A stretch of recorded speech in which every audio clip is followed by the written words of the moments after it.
اعوذ باللہ من الشیطان الرجیم بسم اللہ الرحمن الرحیم نحمدہ ونصلی علی رسولہ الکریم فاما بعد۔ دوستو، نبی کریم صلی اللہ علیہ وآلہ وسلم کے کچھ ایسے بیانات جو صدقے کے بارے میں ہے۔ حضرت ابو بکر صدیق رضی اللہ عنہ فرماتے ہیں، میں نے ممبر کی لکڑیوں پر حضور صلی اللہ علیہ وآلہ وسلم کو یہ فرماتے ہوئے سنا، دوزخ کی آگ سے بچو، چاہے کھجور کے ایک ٹکڑے کے صدقے کے ذریعے سے ہی بچو، کیونکہ یہ صدقہ ٹیڑھپن کو سیدھا کر دیتا ہے اور بری موت سے بچاتا ہے، اور جیسے پیٹ بھرے آدمی کو فائدہ دیتا ہے ایسے ہی بھوکے کو بھی فائدہ دیتا ہے، یعنی جو بھی صدقہ دے گا اسے اجر و ثواب ملے گا، چاہے بھوکا ہو یا پیٹ بھرا۔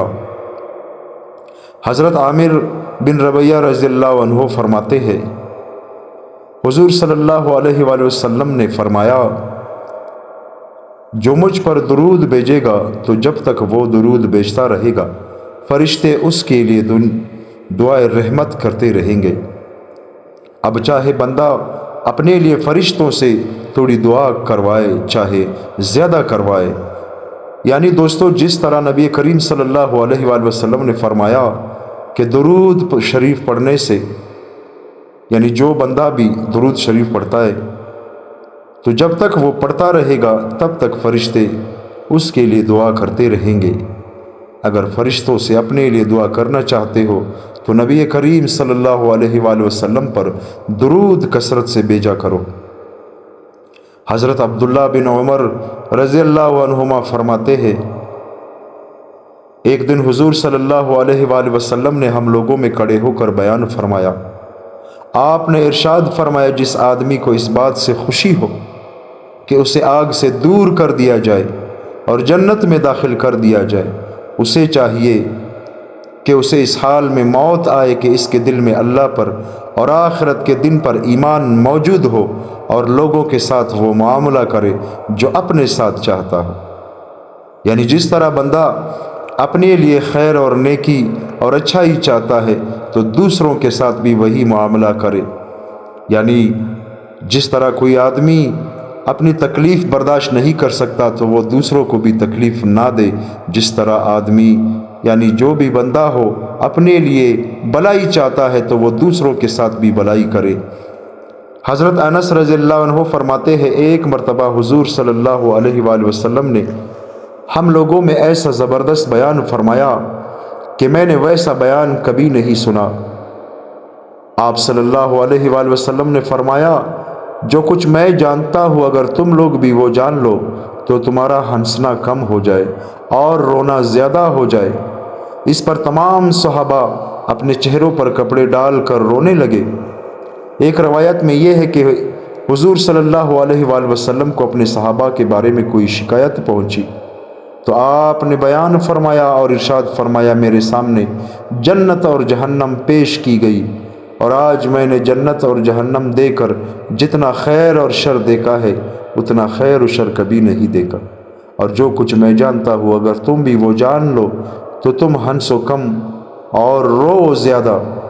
چنانچہ حضور صلی اللہ علیہ وآلہ وسلم کے صحابہ پر اس سے زیادہ سخت دن کوئی آیا نہیں۔ تمام صحابہ سر ڈھانک کر رونے لگے۔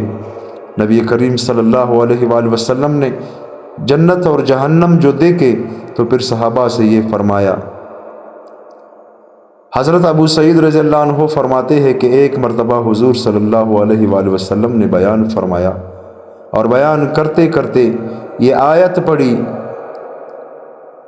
اعوذ باللہ من الشیطان الرجیم بسم اللہ الرحمن الرحیم، انہ من یأت ربہ مجرما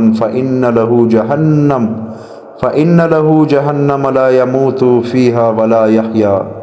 جو شخص بغاوت کا مجرم ہو کر اپنے رب کے پاس حاضر ہوگا سو اس کے لیے دوزخ مقرر ہے، اس میں نہ مرے ہی گا اور نہ ہی جیے گا۔ تو حضور صلی اللہ علیہ وآلہ وسلم نے فرمایا، جو اصل دوزخ والے ہیں اور ہمیشہ اس میں رہیں گے وہ اس میں نہ مریں گے اور نہ ہی وہ زندوں میں شمار ہوں گے، لیکن وہ لوگ جو اصل دوزخ والے نہیں ہیں بلکہ گناہ کی وجہ سے کچھ دن کے لیے دوزخ میں گئے ہیں۔ آگ ان کو کچھ جلائے گی، پھر سفارش کرنے والے کھڑے ہوں گے اور ان دوزخیوں کی سفارش کریں گے، پھر ان کی جماعتیں بنا کر انہیں دوزخ سے نکال کر نہر حیات یا نہر حیوان پر لایا جائے گا۔ یہ لوگ اس نہر میں ایسے اگیں گے جیسے سیلاب کے لائے ہوئے کوڑے کرکٹ میں گھاس اگتا ہے۔ دوستو، اللہ تعالی ہم سب کو ان باتوں پر عمل کرنے کی توفیق عطا فرمائے۔ ہمیں اپنی زندگی کو نبی کریم صلی اللہ علیہ وآلہ وسلم کے سنتوں سے خوبصورت کرنا ہوگا۔ دوستو، اس زندگی کا کوئی بھروسہ نہیں ہے،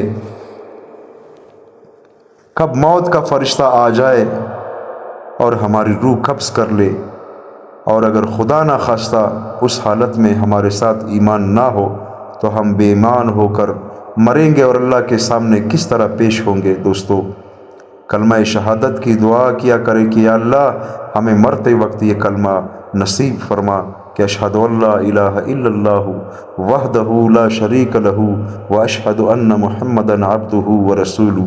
دوستو، جس طرح اس دنیا کے لیے ہم محنت کرتے ہیں، اسی طرح دوستو آخرت کے لیے ہم زیادہ سے زیادہ محنت کریں۔ اس زندگی کا تو کوئی بھروسہ نہیں ہے، لیکن وہ فانی نہیں ہے، وہ بقا ہے۔ فانی تو یہ دنیا ہے، وہ ہمیشہ رہنے والی دنیا ہے۔ وہاں نہ موت ہے اور نہ ہی کوئی غم ہے اور نہ ہی کوئی رنج ہے۔ جب ہم جنت والے بنیں گے، خدا نہ خواستہ اگر جہنم ہمارا ٹھکانہ ہوا تو پھر ہماری پریشانیاں اتنی پریشانیاں ہیں کہ وہ کوئی عالم بیان ہی نہیں کر سکتا۔ دوستو، غم کا نام ہے جہنم، عذاب کا نام ہے جہنم۔ دوستو، اللہ تعالیٰ سے ہمیشہ یہ دعا مانگا کرے، اللہم اجرنی من النار، یا اللہ یا اللہ یا اللہ ہمیں جہنم کی آگ سے بچا اور ہماری زندگی کو نبی کریم صلی اللہ علیہ وآلہ وسلم کے سنت طریقوں پر گزارے۔ دعا کرتے ہیں دوستو اللہ سے کہ اللہ ہم سب کو نیک عمل کرنے کی توفیق عطا فرمائے۔ آمین ثم آمین۔